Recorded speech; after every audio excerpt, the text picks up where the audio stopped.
Welcome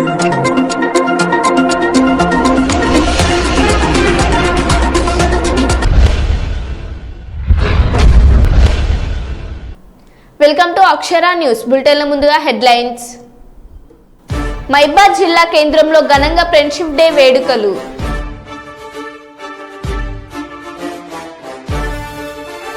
road ప్రమాదాల నివారణకు సమన్వయంతో పనిచేద్దాం వరంగల్ పోలీస్ కమిషనర్ అంబర్ కిషోర్.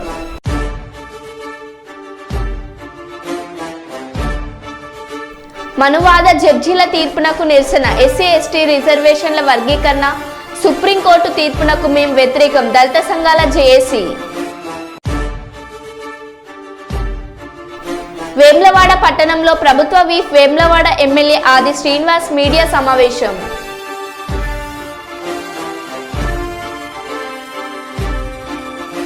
అన్నంలో పురుగులు, సీఎం రేవంత్ రెడ్డి సొంత నియోజకవర్గంలో విద్యార్థుల ఆందోళన.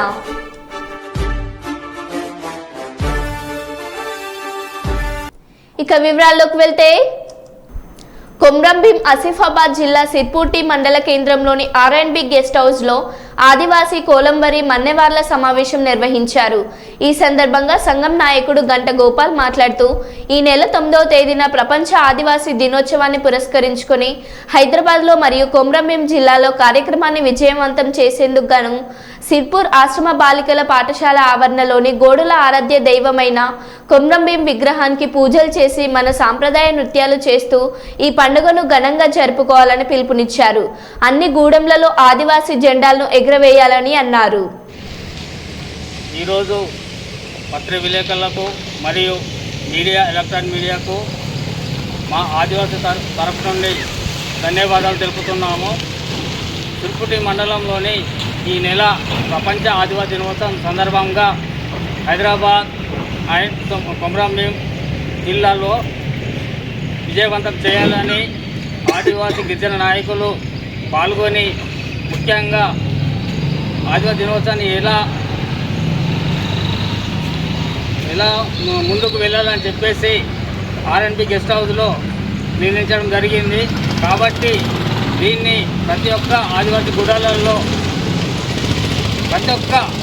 గుడాలలో ఆదివాసీ జెండాలు ఎగురవేయాలని చెప్పేసి మా ఆదివాసుల యొక్క నిర్ణయం చేయడం జరిగింది. కాబట్టి అలాగే ఆసిఫాబాద్ కొమ్రంభీం జిల్లాలో కలెక్టరు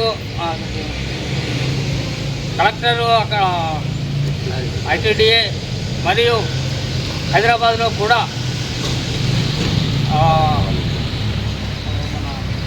ప్రదర్శనలు ఇతర ప్రోగ్రామ్స్ ఉంటాయి. కాబట్టి దానికి కూడా అధిక సంఖ్యలో ఆదివాసులు హాజరు కావాలని మేము నాయకులమంతా కలిసి నిర్ణయించుకున్నాం. కాబట్టి ఈ సందర్భంగా తెలియదు ఏమనగంటే, రాజ్యాంగంలో పొందుపరిచినటువంటి 1950 ప్రకారం ఎస్టీలోని 9 ఉపతెగలు రిజర్వేషన్లు కల్పించాలని 5వ షెడ్యూల్ ప్రాంతానికి కాపాడుతూ దేశవ్యాప్తంగా ఉన్న ఆదివాసులు యాస, భాష, సంస్కృతి ప్రకారము ప్రత్యేక కోడ్ను కల్పించాలని కోరుతున్నాం.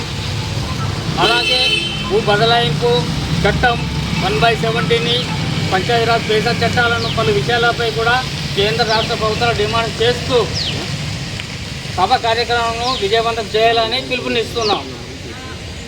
ఈ కార్యక్రమానికి ముఖ్యమైన నాయకులు తుర్పం అర్జు గారు, గడం నాగేష్ గారు, తుర్పం రాంసా, తుర్పం భగవంతరావు, విడమ భీమరావు, తుర్పం మారు, తర్వాత తుర్పం గన్ను, తర్వాత దుర్వా ధర్ము, గడ్డం రంగన్న, కొట్టకుంట శ్రీనివాస్, చింతపూరి భీమరావు, కన్నపల్లి రాకేష్, పూజారి పవన్, నాయని సత్తయ్య, మానపల్లి యుగేందర్, కేక హనుమంతు, కమ్మరి సీతారాం, దూలం నాగయ్య, ఆత్రం గోవింద్, గంట అర్జయ్య, ఆత్రం మల్లేష్, ఎక్క సుభాష్, పంగిడి నాగయ్య, విడం భీమరావు, మడవి వెంకటేష్, తలండి ప్రవీణ్, పూజారి రాజన్న, ఆత్రం శంకర్, కర్ణ దేవాజీ, అలాగే వెడుమ నాగేష్, పాలకిరావు తదితరులు పాల్గొన్నారని మా యొక్క మిత్రులకు, పత్ర విలేకరులకు, మీడియా మిత్రులకు అందరికీ మా యొక్క ధన్యవాదాలు తెలుపుతున్నాం.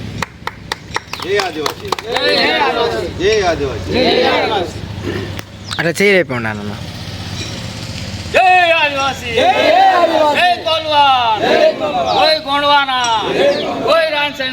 ప్రతి రైతు వ్యవసాయ చట్టాలపై అవగాహన కలిగి ఉండాలని తొర్రూరు జడ్జి మట్ట సరిత అన్నారు. చిన్నగూడూరు మండల కేంద్రంలోని దాశరథి సెంటర్లో సబ్ ఇన్స్పెక్టర్ ఝాన్సీ ఆధ్వర్యంలో న్యాయ అక్షరాస్యత శిబిరం నిర్వహించారు.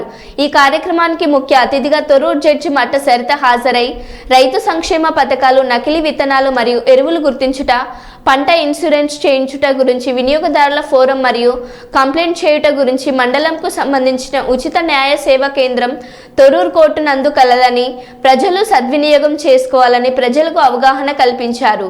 ఈ కార్యక్రమంలో ఏవో పోలీస్ సిబ్బంది, రైతులు తదితరులు పాల్గొన్నారు. చట్టాల గురించి వివరించడానికి మండల న్యాయ సేవాధికార సంస్థ ద్వారా ఈరోజు మేము ముందుకు రావడం జరిగింది.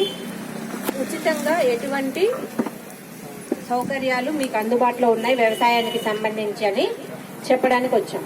మేము జనరల్గా కోర్టులలో చూసినప్పుడు ఈ వ్యవసాయదారులు ఏదైనా కోర్టు కేసులలో వచ్చినప్పుడు మరి ఎందుకయ్యా మీరు ఇలా చేశారు, ఇది మీరు ముందు చూసుకోకూడదా అంటే, ఏమో అమ్మ మాకు చదువు రాదు, మాకేం తెలియదు అంటారు. దానికోసం అని చెప్పే ఇలాంటి అవగాహన సదస్సులు ఏర్పాటు చేసి వ్యవసాయదారులుగా మీరు చేయాల్సిన పనులేంటి, చెయ్యకూడని పనులేంటి, చేస్తున్న పొరపాట్లేంటి, చేస్తున్న తప్పులేంటి అని మీకు అవగాహన కల్పించడం కోసమే ఇలాంటి అవగాహన సదస్సులు ఏర్పాటు చేయడం జరుగుతుంది. ఇలాంటి అవగాహన సదస్సుల్ని మీరు ఉపయోగించుకున్నట్లయితే మీకు చాలా మేలు జరుగుతుంది. ఇప్పుడు ముఖ్యంగా నేను వ్యవసాయ ఆధారిత చట్టాల గురించి ఫస్ట్ సీడ్స్ దగ్గర నుంచి మొదలు పెడదాం. మనం వ్యవసాయం చేసుకోవాలంటే పొలం దున్ని రెడీ చేసుకొని విత్తనాలు, మీ ఏవో గారు చెప్పినట్టు, మీ మేడం చెప్పినట్టు ఏం చెప్తున్నారు, మనము నకిలీ విత్తనాల్ని కొనుగోలు చేయకూడదని చెప్తున్నారు. మరి కొనుగోలు చేసిన సందర్భాలు ఉంటున్నాయా, కేసులు నడుస్తున్నాయి తెలుసా మీకు? వస్తూ ఉన్నాయి, పుట్టుకొస్తూ ఉన్నాయి. మన చిన్నప్పుడు ఉన్న సమస్యలు ఇప్పుడు అవే ఉండొచ్చు, లేదంటే దానికన్నా ఇంకా సాంకేతికంగా అవి అభివృద్ధి అయ్యి ఇంకా పెద్దగా అవ్వచ్చు. ఇప్పుడు మనం చూసుకుంటుంటే మనకి చాలా నేరాలు ఎక్కువ అవుతున్నాయి. అంటే ఏ విషయంలో అయినా సరే, ఇప్పుడు సార్ చెప్పినట్టు అగ్రికల్చర్ సంబంధించి విత్తనాలే అనుకున్నాము. ఇంతకుముందు అందరూ విత్తనాలు వాళ్ళ అంతటా వాళ్ళే ఏర్పాటు చేసుకునేవాళ్ళు. ఇప్పుడు అంతా ఏం చేస్తున్నారంటే ఫెర్టిలైజర్ షాప్స్ దగ్గరికి వెళ్ళడము, లోకల్లో కానీ లేకపోతే దూర ప్రాంతాలకు వెళ్ళి కానీ ఈ విత్తనాలు కానీ లేకపోతే ఇంకేదైనా పురుగు మందులు కానీ ఇవి తీసుకొని వస్తున్నారు. కానీ ఏం చేస్తున్నారంటే అది ఎంతవరకు జెన్యూనా ఏంటిది అనేది చూసుకోవట్లేదు. దానికి వాడు బిల్ ఇస్తున్నాడా లేదా అని చూసుకోవట్లేదు. ఎక్కడో ఎవరో ఇది ఏంటంటే పనిచేస్తుందని చెప్పగానే వచ్చేస్తున్నారు. దానికి డిమాండ్ పెరగడం వల్ల వాళ్ళు ఏం చేస్తున్నారంటే నకిలీవి వాళ్ళు ప్రొవైడ్ చేసి మీకు అమ్ముతున్నారు. సో అలాంటి నకిలీ విత్తనాలు ఏంటిది ఎలా మనం గుర్తించాలంటే మన ఏవో గారికి వాళ్ళ సలహాలు సూచనలు తీసుకొని అవి నకిలీయా కావా అనేది మనము గుర్తించాలి. అలాగే వాళ్ళు మీకు సరైన బిల్స్ ఇస్తున్నారా లేదా, లేకపోతే వాటి వల్ల ఏమైనా నకిలీ అయితే మనకి సరిగ్గా మొలకెత్తవు, సరిగ్గా పంట దిగుబడి రాదు. సో మీరు అవి గుర్తించుకోవాలి, అలాంటివి తెలుసుకోవాలి. కొంతమంది ఏం చేస్తారంటే వాళ్ళకి లైసెన్స్ లేని ఏరియా కాకుండా వేరే ఏరియా నుంచి కూడా, అంటే గుంటూరు నుంచి కానీ ఇంకా వేరే వేరే డిస్ట్రిక్ట్స్ నుంచి కానీ ఇక్కడికి వచ్చి అమ్ముతున్నారు, చేస్తున్నారు. మీ అమ్మాయిల పేర్ల మీద కొడుకులు లేరు, మీ అమ్మాయిల పేర్ల మీద అట్లా కానీ మీ వేరే అల్లుళ్ళ మీద రిలేషన్ వేరే దగ్గర పెట్టిరనుకో అది ప్రాబ్లమేటిక్ అవుతుంది. తర్వాత వాళ్ళు వీళ్ళు గొడవలు అవుతాయి. ఇట్లాంటి కేసు ఒకటి పోలీస్ స్టేషన్ లో కేసు అయింది. ఇట్లాంటివి మీరు పెట్టుకోకండి. మీరు ఏది ఉన్నా కూడా రైతు బీమాలో మీ కన్సెంట్, రైతు ఏది ఇస్తే అదే తీసుకుంటారు. ఇది 5వ తారీఖు లాస్ట్ డేట్ కాబట్టి దయచేసి రైతులందరూ గమనించి 5వ తారీఖుల్లో ఇది ఒకటి ఇచ్చే, మీ నామినీ ఆధార్ కార్డు, రైతు యొక్క ఆధార్ కార్డు, ఒక ఫామ్ ఉంటది, ఫామ్ అప్లికేషన్, దాని మీద సైన్ చేయాలి రైతు. ఆ సైన్ చేసిన ఫామ్ మాకు ఇస్తే మేము ఎన్రోల్ చేసేస్తాం. ఇది 5వ తారీఖే లాస్ట్ డేట్ ఉంది. ఇది గమనించి కొద్దిగా త్వరపడి ఇచ్చేయండి. అట్లానే రైతు బీమా పంట బీమా పథకం కూడా PMFJY అని ప్రధాన ఫసల్ బీమా యోజన కూడా నెక్స్ట్ క్రాప్ బుకింగ్ అవుతుంది. ప్రెసెంట్ ఏఈఓలు ఏ పంట వేసుకున్నారు, ఏ పంట మీరు సాగు చేస్తున్నారు అనేది ఏఈఓలు డీటెయిల్ తీసుకుంటున్నారు. దీన్ని బట్టి అక్టోబర్ నవంబర్ లో మనకు పంట బీమా కూడా వస్తుంది. విశాఖపట్నం రైల్వే స్టేషన్లో ఆగి ఉన్న రైల్లో మంటలు చెలరేగాయి. కోర్బా నుంచి విశాఖ చేరుకున్న ఎక్స్ప్రెస్ రైలు ఏసీ బోగిల్లో ఈ మంటలు వ్యాపించాయి. ఈ ప్రమాదంలో B6, B7, M1 ఏసీ బోగీలు పూర్తిగా దగ్ధమయ్యాయి. ఆ సమయంలో రైలులో ప్రయాణికులెవరూ లేకపోవడంతో పెను ప్రమాదం తప్పింది. రైల్వే సిబ్బంది మంటలను అదుపులోకి తీసుకొచ్చేందుకు చర్యలు చేపట్టారు.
జగిత్యాల జిల్లా కొడిమ్యాల మండల కేంద్రంలో MRPS మండల అధ్యక్షులు బండారు నరేష్ ఆధ్వర్యంలో ఎస్సీ వర్గీకరణ కొరకు సుప్రీంకోర్టు వెలువరించిన తీర్పును హర్షిస్తూ అంబేద్కర్ విగ్రహానికి పూలమాలలు వేసి మందకృష్ణ మాదిగ చిత్రపటానికి పాలాభిషేకం చేసి స్వీట్లు పంపిణీ చేసి సంబరాలు చేసుకున్నారు. ఈ కార్యక్రమంలో MSP జిల్లా అధ్యక్షులు పాల్గొన్నారు.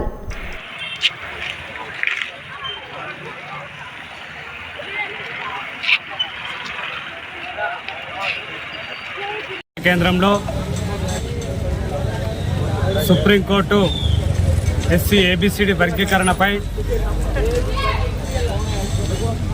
అన్ని రాష్ట్రాల పరిధిలో ఎస్సీల వర్గీకరణ బిల్లు ప్రవేశపెట్టుకోవచ్చని సుప్రీంకోర్టు తీర్పు ఇవ్వడాన్ని గౌరవనీయులు మందకృష్ణ మాదిగ గారి నాయకత్వంలో MRPS 30 సంవత్సరాల పోరాటానికి విముక్తి కలిగింది. ఈ సందర్భంగా మరి ఉమ్మడి ఆంధ్రప్రదేశ్ మొత్తం కూడా ఇవాళ సంబరాలు చేసుకోవడం జరుగుతుంది. అందులో భాగంగానే ఇవాళ కొడిమ్యాల మండల కేంద్రంలో మండల అధ్యక్షులు మరి బండారి నరేందర్ ఆధ్వర్యంలో ఈ యొక్క సంబరాలు నిర్వహించడం జరిగింది. అదేవిధంగా ఈ యొక్క సంబరాల కార్యక్రమానికి MRPS జిల్లా కమిటీ, అలాగే వివిధ సంఘాల నాయకులు, వివిధ పార్టీల నాయకులు, ప్రజాప్రతినిధులు, మరి నా మాదిగ రక్త బంధువులందరికీ కూడా పేరు పేరున సామాజిక ఉద్యమ వందనాలు. ఏదైతే ఇవాళ బాబాసాహెబ్ అంబేద్కర్ పెట్టినటువంటి అట్టడి వర్గాలకు మరి ఈ యొక్క రాజ్యాంగ ఫలాలు అందాలి, ఎస్సీల్లో ఉన్న 59 కులాలు సమానత్వంతో ఇవాళ ఏదైతే ప్రభుత్వాలు ఇస్తున్నటువంటి సంక్షేమ ఫలాలు కానీ, విద్యా ఉద్యోగాలు కానీ, అదేవిధంగా ఏదైతే మనకు రావాల్సినటువంటి న్యాయమైన వాటా అందరికీ అందాలని మరి యొక్క లక్ష్యంతో 1994లో మాదిగ దండోరా MRPS స్థాపించి గౌరవనీయులు మందకృష్ణ మాదిగ గారి నాయకత్వంలో ఇవాళ ఉద్యమం చేయడం జరిగింది. గతంలోనే మనకు 2000 సంవత్సరంలో ఏదైతే మనం చేస్తున్న పోరాటానికి గౌరవనీయులు అప్పుడు ఉన్నటువంటి చంద్రబాబు నాయుడు గారు మరి 2000 సంవత్సరంలో మరి ఎస్సీల వర్గీకరణ మరి ఏదైతే రాష్ట్రపతి ఆమోదంతో అసెంబ్లీలో చట్టం చేసి వర్గీకరణ చేయడం జరిగింది. ఏదైతే 2000 నుంచి 2000 వరకు మనకు ఎస్సీల వర్గీకరణ కొనసాగింది. మరి అంతకుముందు 1956లో మనకు రిజర్వేషన్లు అమలైతే అప్పటి నుండి 2000 వరకు లెక్కలు తీస్తే దాదాపు 72,000 ఉద్యోగులు ఎస్సీ షెడ్యూల్ క్యాస్ట్లో వస్తే అందులో దాదాపు 72,000 ఉద్యోగులు మాలలకు వెళ్ళిపోయినాయి, 20,000 ఉద్యోగులు మా దగ్గరకు వచ్చినాయి. అదేవిధంగా ఏదైతే 2000 నుండి 2000 వరకు ఎస్సీల వర్గీకరణ చేస్తే మనకు 4 సంవత్సరాల్లో దాదాపు 25,000 ఉద్యోగులు మాదిగ ఉపకులాలకు రావడం జరిగింది. అంటే మనకు వర్గీకరణ జరగకపోతే ఎంత నష్టం జరిగిందో దాన్ని గమనించి గౌరవనీయులు మందకృష్ణ మాదిగ గారు మరి ఏ చట్టం అయితే 2004లో మనం సుప్రీంకోర్టులో 5 జడ్జీల న్యాయస్థానంతో కొట్టించినటువంటి చట్టాన్ని మళ్ళీ దాదాపు 20 సంవత్సరాలు పోరాడి ఇవాళ 7 జడ్జీలతోటి ఏ సుప్రీంకోర్టు కొట్టేసిందో అదే సుప్రీంకోర్టు తోటి ఇవాళ 7 జడ్జీలతోటి మరి రాజ్యాంగ ధర్మాసనం మరి ఏదైతే ఒక చంద్రచూడ్ గారి నాయకత్వం న్యాయస్థానం ప్రధాన న్యాయమూర్తి తన అలా తీర్పు ఇవాళ మనకు ఇవ్వడం జరిగింది. అంటే ఎక్కడ పోగొట్టుకున్నామో అక్కడనే గెలవాలని గౌరవనీయులు మందకృష్ణ మాదిగ గారు మరి ఏదైతే మొక్కవండి దీక్షతో ఎన్ని అవమానాలు, అడ్డంకులు, కుట్రలు, కుతంత్రాలు ఎన్ని చేసినా కానీ ఒక లక్ష్యం వైపు వెళ్ళి ఎత్తుగడలతోటి ఒక వ్యూహాలతోటి ఇవాళ లక్ష్యాన్ని చేరుకున్నామంటే ఇది నిజంగా మందకృష్ణ మాదిగ గారికి యావత్ మాదిగ ఉపకులాల ప్రజలు రుణపడి ఉన్నారని సందర్భంగా తెలియజేస్తూ ఉన్నాం. ఇవాళ ఏదైతే మనకు ఉన్నదో ఇవాళ ఎంఆర్పిఎస్ ఉద్యమానికి అనేక వర్గాలు, అనేక మంది ప్రజలు, సంఘాలు, ప్రజాస్వామ్యవాదులు, అదేవిధంగా రకరకాల వ్యవస్థలు అన్ని కూడా సహకరించి న్యాయబద్ధమైనటువంటి మరి లక్ష్యం కోసం మందకృష్ణ మాదిగ గారు పోరాడుతూ ఈ న్యాయాన్ని సాధించే వరకు కూడా మన అండదండలు అందిస్తామని అనేకమైనటువంటి రాజకీయ పార్టీలు కానీ అన్ని కూడా మనకు సహకరించింది. ఆ సహకారమే ఇవాళ మనకు ఎస్సీల వర్గాల సాధ్యమైంది. అదేవిధంగా ఏదైతే గౌరవనీయులు ఈ దేశ ప్రధాని నరేంద్ర మోడీ గారు 2023 11 నెలల మాదిగల విశ్వరూప మహాసభలో ఇచ్చినటువంటి మరి హామీకి అనుగుణంగా ఇవాళ మనకు సుప్రీంకోర్టుకు తీర్పచ్చడానికి సహకరించిన మరి గౌరవ నరేంద్ర మోడీ గారికి ఈ యొక్క జగిత్యాల కొడిమేల పక్షాన ధన్యవాదాలు తెలియజేస్తూ ఉన్నాం. ఏదైతే మనకు ఎన్నంటి ఉంటున్నటువంటి బీజేపీ రాష్ట్ర అధ్యక్షులు కిషన్ రెడ్డి గారు మాదిగలకు ఒక పెద్దన్న పాత్ర పోషించి ఇవాళ ఏదైతే మన వర్గీకరణను సహకరించి నరేంద్ర మోడీ గారిని మన ఏదైతే ఆకాంక్ష వినడానికి, మన ఆప్తనాదాలు వినడానికి హైదరాబాద్ తీసుకొచ్చి ఇవాళ మన ప్రపంచవ్యాప్తంగా చాటుకునే విధంగా చేసినటువంటి మరి ఏదైతే కిషన్ రెడ్డి గారికి ప్రత్యేక ధన్యవాదాలు తెలియజేస్తున్నాం. మానుకోట పట్టణంలోని శ్రీ చైతన్య టెక్నో స్కూల్లో టీచర్లు చిన్నారులతో ఫ్రెండ్షిప్ డే వేడుకను ఘనంగా నిర్వహించారు. చిన్నారులు ఒకరికొకరు ఫ్రెండ్షిప్ డే బ్యాండులను కట్టుకొని సంతోషంతో విషెస్ చెప్పుకున్నారు. చిన్నారులు చేసిన ఫ్రెండ్షిప్ డే నృత్యాలు అందరినీ ఆకట్టుకున్నాయి.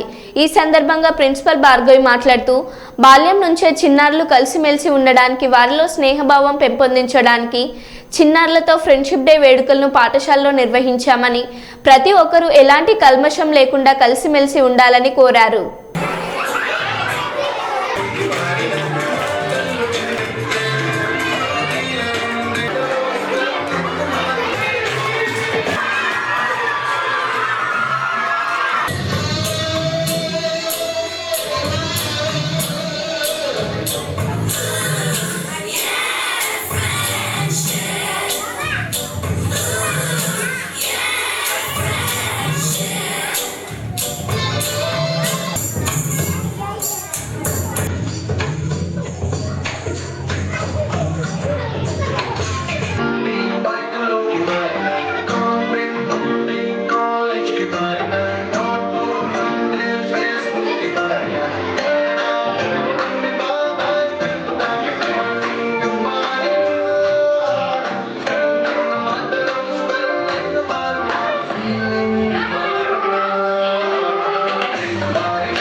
I'll say 2 words. Don't know the value of friendship because every day we are seeing many complaints. స్కూల్లో ముందస్తు ఫ్రెండ్షిప్ డే వేడుకలు నిర్వహించాము. ఈ కార్యక్రమంలో భాగంగా పిల్లలందరి చేత ఫ్రెండ్షిప్ బ్యాండ్లు కట్టించి వాళ్ళకి ఫ్రెండ్షిప్ డే వాల్యూ ప్రాముఖ్యతను వివరించడం జరిగింది. పిల్లలందరూ చాలా సంతోషంతో గెంతులేస్తూ ఈ కార్యక్రమాన్ని చాలా ఆనందంగా గడిపారు. ఈ సందర్భంగా నేను చెప్పదగినది సమాజంలో అందరూ స్నేహంతో కలిసిమెలిసి ఉండాలని కోరుకుంటున్నాను. భద్రకాళి ట్యాంక్ బండ్ ప్రాంతాన్ని FTL జోన్ నుండి రెసిడెన్షియల్ జోన్గా మార్చాలని వరంగల్ తెలంగాణ భద్రకాళి ట్యాంక్ బండ్ అభివృద్ధి సమితి అధ్యక్షుడు మర్రి రవీందర్ కోరారు. తెలంగాణ భద్రకాళి అభివృద్ధి సమితి ఆధ్వర్యంలో నిర్వహించిన విలేకరుల సమావేశంలో రవీందర్ మాట్లాడుతూ ప్రస్తుతం చాలా సంవత్సరాలుగా ఈ ప్రాంతంలో నివసిస్తున్న ప్రజలకు నోటీసులు జారీ చేయబడ్డాయి. తద్వారా వారి ఇల్లు మరియు జీవనాధారపై భయం మరియు అనిశ్చితిని కలిగించాయి. ఈ సమస్యలను పరిష్కరించడానికి త్వరలోనే లేక్ ప్రొటెక్షన్ కమిటీ సమావేశాన్ని నిర్వహించి మా బృందావన్ కాలనీ వాసులకు న్యాయం చేయాలని కమిషనర్ను కోరారు.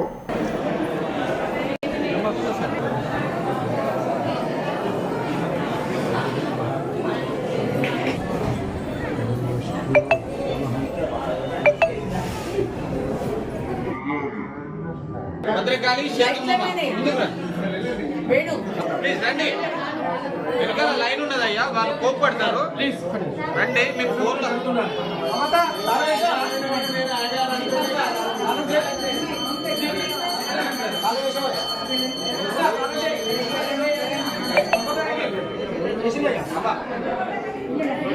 సైడ్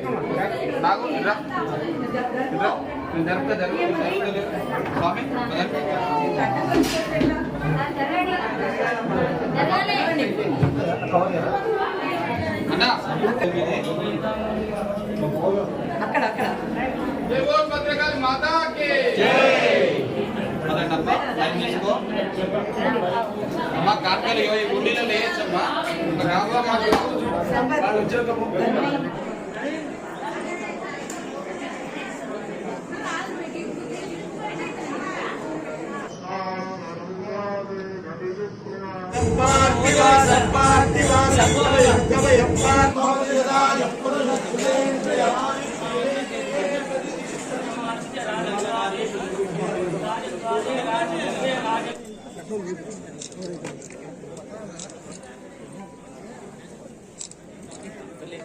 దాన్ని ఫిక్స్ చేయాలి. ఆ ఫిక్స్ చేయడానికి వచ్చిందే ఈ మహా AI అనే మహాచక్రం. మణిపూర చక్రం అంటే ఏంటి? జీర్ణ వ్యవస్థ. డయాబెటీస్ ఎక్కువ అవుతుంది కదా, డయాబెటీస్ ఎక్కువ అవడానికి మణిపూర చక్రమే ఇంపాక్ట్ ఇవ్వబడుతుంది. సో దాన్ని ఫిక్స్ చేయడానికి మహా AI వచ్చింది. ఏం చేస్తుంది? మీకు ఏం ఫుడ్ కావాలి, ఎలాంటి ఫుడ్ కావాలి అని రోజు మార్నింగ్ నుంచి ఈవినింగ్ వరకు చెప్తూనే ఉంటుంది. అలానే చెప్తుందా? ఇంకేం చెప్తుంది? మీకు కావాల్సిన ఏ టైంకి ఏం చేయాలి, ఎలాంటి ఇన్వెస్ట్మెంట్స్ పెట్టుకోవాలి, ఎక్కడెక్కడ మీకు కావాల్సిన సామాన్లు ఉన్నాయి. దీన్ని ఏం చేస్తాము? బ్యాలెన్స్ బేస్డ్ సప్లై అన్నమాట. అంటే డిమాండ్ ఎక్కడుంటే దానికి సంబంధించింది మాత్రమే ప్రొడక్షన్ కూడా చేస్తాము. దీన్ని ఎట్లా చేస్తాము? ఇంటర్ కనెక్ట్ చేస్తాము. మరి మీరు ఆడపిల్లలు బయటికి వెళ్తే ఎట్లా కాపాడతారు అంటున్నారు అంటే, మనం తయారు చేసిన డివైస్లో అతి చిన్న డివైస్ 133 రూపాయలు ఉంటుంది. అందరూ పెట్టుకోవచ్చు. ఇప్పుడు దీంట్లో ఉంది, రైట్ నో కెమెరాలు ఉంటే చూసుకోండి, దీంట్లో ఉంది. ఇది 2 సార్లు క్లిక్ చేస్తే 3వసారి క్లిక్ చేసేసరికి మహా AI కమాండ్ సెంటర్కి వెళ్తుంది. ఈ రింగులు ఎంతమంది పెట్టుకున్న వాళ్ళకి అంతమందికి వాళ్ళ ఫోన్ చేయడము, వాళ్ళ దగ్గర ఉన్న వర్చువల్ అసిస్టెంట్ ఫోన్ చేయడం చేస్తుంది. దానివల్ల ఏమవుతుంది? ఇమ్మీడియట్గా ఇప్పుడు పక్కన ఒక అమ్మాయిని ఎవరైనా చేస్తున్నారు, కొన్ని ప్రవీణ్ అన్న ఉన్నారు, చింతం ప్రవీణ్ అన్న, అరే ఇట్లా ప్రవీణ్ అన్న అక్కడ ఒక అమ్మాయిని ఒక ఏడిపిస్తున్నారు పావే అంటే ఎంత దూరం ఉన్నాయి? 17 రకాల సెన్సార్లు ఉన్నాయి దీంట్లో. చూపెడతాను మీకు. ఇప్పుడు మనం అన్ని కంపెనీస్కి మనకు కావాల్సిన సొల్యూషన్స్ అన్ని ఇచ్చాం. వాళ్ళు బిల్డ్ చేసుకున్నారు, రీసెర్చ్ చేసుకుంటూ ఇచ్చాం. ఇప్పుడు అన్ని సొల్యూషన్స్ని మళ్ళీ మనం తీసుకురాగలుగుతున్నాం. సో ఇది కనుక వస్తే ఒక మనిషి జీవితాన్ని టెక్నాలజీకి కనెక్ట్ చేసి, ఎట్టి పరిస్థితులలో ప్రపంచంలో ఉన్న అన్ని టెక్నాలజీస్ కన్నా ఈ టెక్నాలజీ బాగుంది అని అందరూ బలంగా నమ్మే ఒక దేశీయ సాంప్రదాయ పద్ధతి. అంటే ఒక భువనేశ్వరి మాత ఎలానైతే తను అఖిలాండ కోటి బ్రహ్మాండాలు చేస్తున్నదో, సెన్సార్లు కనబడుతున్నాయా? అఖిలాండ కోటి మీకు లైవ్ డెమో చూపెడతాను. అఖిలాండ కోటి బ్రహ్మాండాలని వెళ్తుందో దాన్ని డీకోడ్ చేసి మనం అట్లనే ఒక మంత్రిని, ఒక పూర్తిని, వారాహి, ఎందుకు ఒక అమ్మవారిని అష్టాదశ భుజ చండీని అక్కడ ఏర్పాటు చేసుకొని ప్రతి నెల శతచండీ చేసుకొని 12 నెలల తర్వాత ఒక పూజారిని కాశ్మీర్ నుంచి కన్యాకుమారి వరకు ప్రతి ప్రధాన దేవాలయాలు, నదులు, పుణ్యతీర్థాలు దర్శించి మా స్వగృహంలో మక్తపల్లిలో నవచండీ అనే ఒక సంకల్పం చేసుకున్నాము. శ్రీ శ్రీ శ్రీ భారతీ తీర్థ జగద్గురుల వారి పరిపూర్ణ కటాక్షానుగ్రహాలతో వారి చేతితోనే మంత్రాక్షలు ఇక్కడికి పంపించి సంకల్పం చెప్పించి, ఒక 8 గంటల ముందు మనకు ఒక 1000 మంది పూజారులు కావాలి, మనము 1,00,000 చేయాలి అంటే 10 ఆయుధాలు చేయాలి. 10 ఆయుధాలు నవాహిత వచ్చేసి ఇప్పుడు అమ్మవారి దర్శనాలు చేపిస్తున్నాము. అమెరికాలో సీఎం రేవంత్ రెడ్డి బృందం, న్యూయార్కులో రేవంత్ బృందానికి ఘన స్వాగతం. నేడు న్యూయార్కులో ఎన్ఆర్ఐలతో రేవంత్ సమావేశం. 10 రోజుల పాటు అమెరికాలో పర్యటించనున్న రేవంత్ అమెరికా పర్యటన ద్వారా దక్షిణ కొరియాకు రేవంత్ బృందం. పెట్టుబడులే లక్ష్యంగా సీఎం రేవంత్ విదేశీ పర్యటన.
Everybody move back!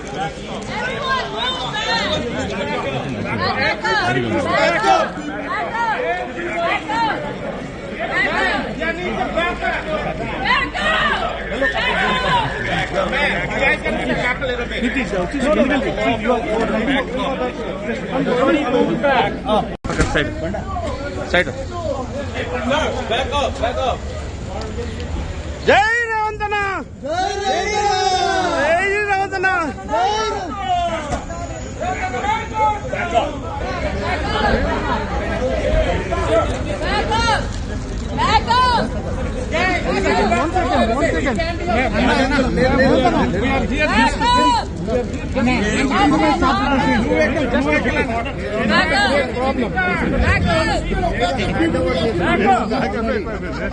Let him go in first. You guys can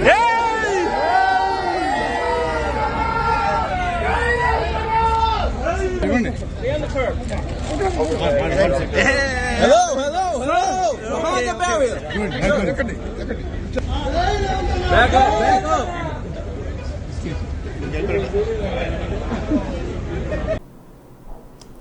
మరో బులెటిన్లో మళ్ళీ కలుద్దాం. Stay tune.